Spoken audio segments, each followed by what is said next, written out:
Good afternoon. Welcome to IFPRI. I'm Joachim von Braun, Director General of IFPRI, and would like to call this a wonderful day for IFPRI because Per is in town. My predecessor, Per Pinstrup Andersen, IFPRI's Director General for an important decade and engaged with IFPRI for probably 2 decades, if one adds it up, or 16 years or something like that. Professor in Cornell. I have a 3-page CV, which colleagues printed out. I'm not going to talk about Per that long. He pleaded with me a moment ago. It's very noisy.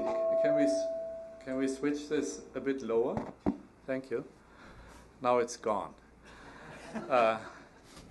That I shouldn't talk too much about him. That would make him blush. I've never seen Per blush, so I will not try this. Per Pinstrup Andersen is a leader in our profession in the field of agriculture economics, natural resource economics, the economics and policies of hunger and food security. And Per, it's a pleasure that you took the time and agreed to join us today. Per, in the last couple of years, had, among lots of projects, one which he will talk about today, and that relates actually to teaching and capacity strengthening in very innovative ways.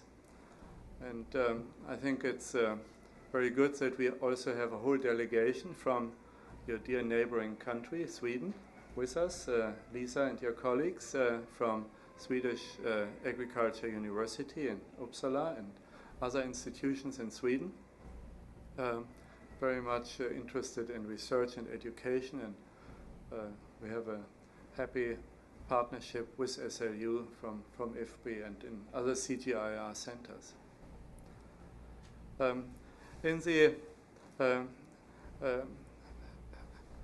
In the last few years, agriculture certainly has come higher on the agenda. That has the causes known to you: world food crisis, shortages, a more difficult outlook into the future. What will climate change bring? The demand for science will be stronger, and there are also so many new opportunities in agriculture-related science. And the good news is apparently that has turned on students worldwide. I know that from Europe, and there are reports about a 16% increase in the student enrollments in agricultural colleges and universities in the US in the last 3 years. So that's good. That's very good news. I think it's also very important that we keep in mind these things in the from an investment perspective. If you do calculate that a student who was contemplating to do literature switch to agriculture, and you do the usual matrix, you calculate the returns to the economy simply by the salary, say $100,000 a year.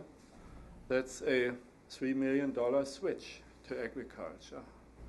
Let 1,000 students do that switch. It's $3 billion in terms of human capital switched into agriculture. These are, and if it's 10,000 worldwide, it's 30 billion or so. You do your numbers. We talk about big capital, human capital needs for agriculture, and sort of the start of a little response. And I think quality of teaching, enthusiasm in the classroom is absolutely essential to do that trick.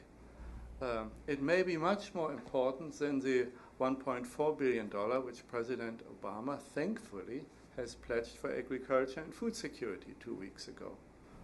I don't want to belittle that. He probably turns on a few students that way too. I gave this introduction in order to introduce the context in which Per's work fits. pair we would look forward to discuss after your presentation. I'm sure we will all enjoy it. Thank you again for coming and for staying a trusted friend and supporter of this wonderful institute. You have the floor.